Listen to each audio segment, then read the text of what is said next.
Greetings, everyone. Surprise! Zaranyzerak here. Woohoo! Guest appearance. Yay! Okay, some of you have no idea who I am, do you? Well, basically, I'm another one of those DVD and movie review type guys. And Jack asked if I would be interested in guest appearing on TheCigaretteBurns. And I seem to have an eyelash going into my eye. Ow! Now, it's funny because I've always heard it referred to as cigar burns. But apparently that wasn't as universal a term as I thought. When I first heard the name Cigarette Burns, I thought it was some offhand reference to that episode of Masters of Horror that John Carpenter directed, but apparently not.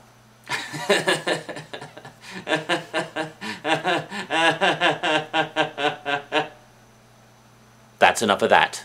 We are, of course, here to talk about Blade Runner, one of the greatest science fiction films of all time. Well, I guess I just kind of gave away my feelings. Yeah, I'm not even, normally on my channel when I do reviews, I do what I call Z ratings. It's basically my take on star ratings. 5 Z's is top notch, 1 Z is totally crap. Totally crap, man. So, needless to say, I'm not even going to bother with Z ratings for Blade Runner, because in my books, Blade Runner gets 5 Z's right across the board. That's story, cinematography, special effects, music, acting, the works. It's 5 stars right across the board. Now, before we get into the movie review proper, you're probably wondering what some of this stuff is, so let's take a closer look, shall we? Yeah, I know it doesn't all fit on the screen, okay? But don't worry, I'll show you everything individually. Okay, so here, of course, we have the 25th anniversary Briefcase edition. This briefcase is essentially a duplicate or a replica of Deckard's Voight-Kampff test briefcase from the film. And inside there's all kinds of cool swag and whatnot, including the 5-disc deluxe edition. This, of course, is the regular DVD edition. This actually came out on both DVD and Blu-ray. Then over here, we actually have the 5-disc Blu-ray edition. Now, in terms of the disc contents, it's got all the same stuff that's in the Briefcase edition, just without all the added swag. But otherwise, in terms of the actual contents of the discs themselves, you're missing nothing. Then here, we actually have the original soundtrack album. This was the original soundtrack release that came out in 1982. The most significant difference being that this is not the original music from the film. It's the original score, but re-orchestrated and re-performed by the New American Orchestra, so it's not the actual Vangelis music.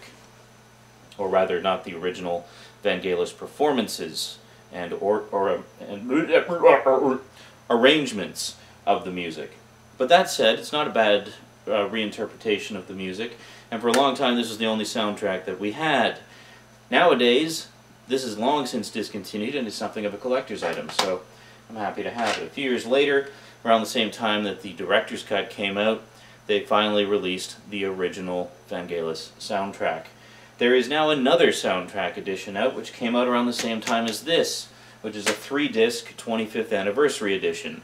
As of yet, I do not have that edition. The first time I ever owned Blade Runner on any home video format was actually when I bought my first Laserdisc player back in 1991.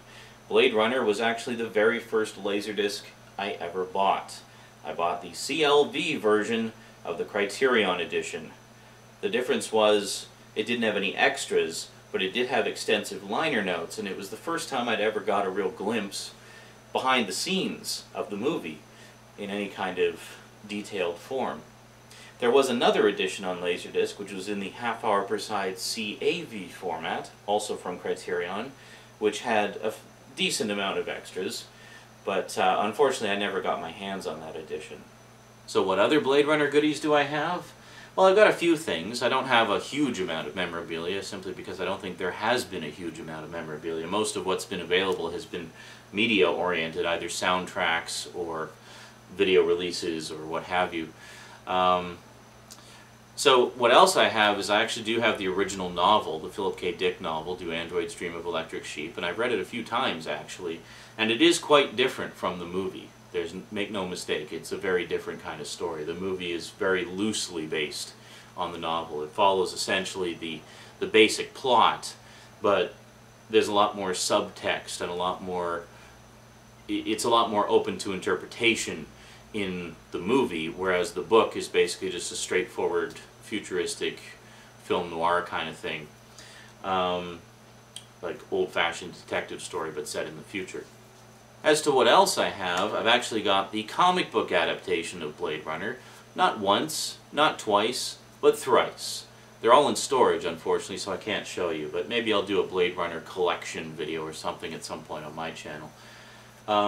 As was the norm with Marvel Comics, who did the adaptation during the 70s and 80s, was they tended to do several different releases of the same adaptation. So for example, they might do it in one of the oversized Treasury editions, and they might do a magazine-sized super special, and they would of course do the individual comic book version as well.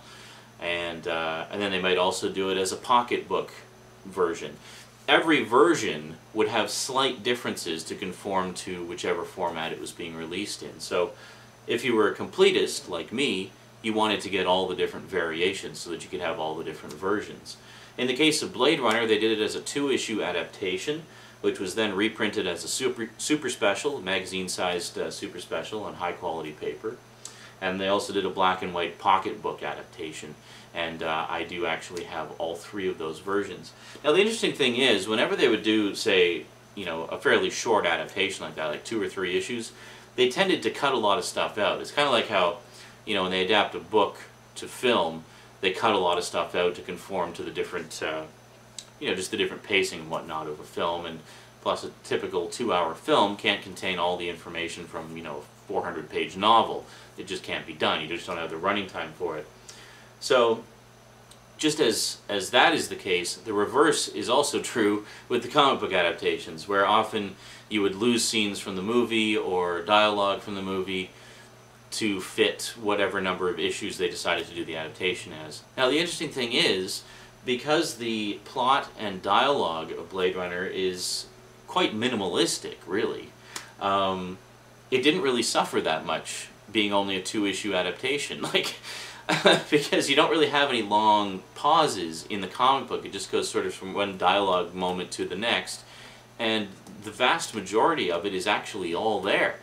So yeah, it would have been nice to see it maybe as a 3 or 4 issue instead, but I mean, let's remember also at the time Blade Runner didn't do particularly well, so it was a bit of a gamble. I mean, it was quite an experimental kind of science fiction film, I mean, the likes of which had never really been done before. Doing a dark film noir type of thing set in a dystopian future. I mean, people were they all had Star Trek and Star Wars on the brain, and that's how people thought of science fiction. So this thing, Blade Runner, comes out around the same time, and it was quite different from anything that anybody had done or seen before.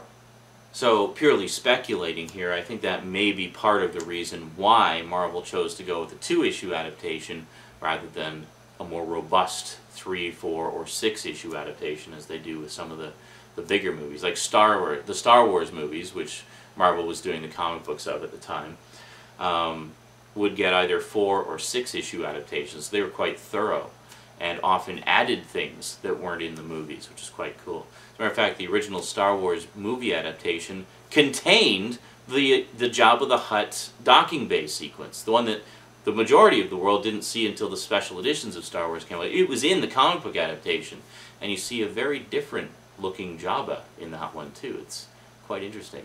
But we're getting completely off track, aren't we? Well, no, Harrison Ford was in both of them, so that's my connection, and I'm sticking by it.